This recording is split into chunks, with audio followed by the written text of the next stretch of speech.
Hi friends, it's Julie from the First Grade Critter Cafe. I have gotten some really wonderful emails regarding my new Ruby Bridges unit that I just posted on Teacher Pay Teachers, and I thought I'd take a minute to share with you how I'm going to be using that unit next week with my first graders. I decided to go with a packet and assemble the unit together so the kids could take something home and share with their families after we were done with our studies. So I started with the first insert, which is the student cover page, and it looks like this.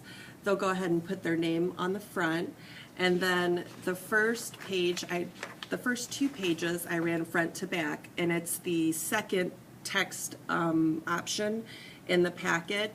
It has a little bit more rigorous vocabulary, but my kids are really enjoying all those new and interesting words. So this is kind of what the text looks like for the first two pages.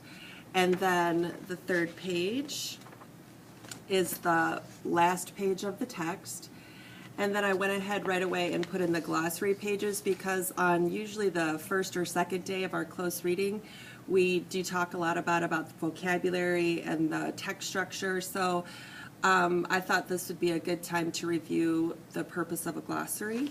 So that's 2 pages. And then on day 1, before we even start reading, I thought I'd do this little KWL. I called it Check for Understanding, but it has 4 different questions just to ask throughout before we start reading the first day. To begin with, I know this about Ruby. What would I want to know about Ruby? I learned this about Ruby, and a question I still have about Ruby. So we'll be doing this throughout the first read, as well as the page on the back, which is the I Can Infer page. Let me hold this up a little better. Before reading the text, I can infer that building bridges means. So we'll kind of do an inference there before we read, and then after we've read the text, hopefully on the first day, we'll go ahead and go back, and then they can put the correct response at the bottom.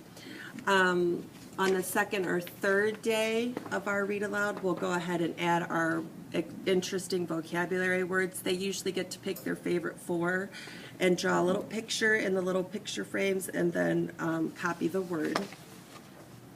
And then here, probably on our third day, our read aloud, we'll go ahead and do the main idea page, which is just the main idea of the text and then 2 supporting details. For some of my beginning readers, I'll still have them draw a picture. They might get a little bit caught up with trying to write too much, and I don't want them to have to take too much time. So for those that can, they can write a sentence and do the picture, or some might just do the picture. First grade, it's all about just getting started with close reading. So on the third or fourth day, I came up with a little timeline for Ruby.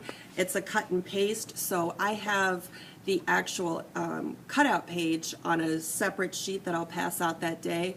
They'll cut those out, and then we'll do this together. You could even take points for this for comprehension if you wanted to assess their understanding. And then we also are going to do a compare and contrast, Ruby and me.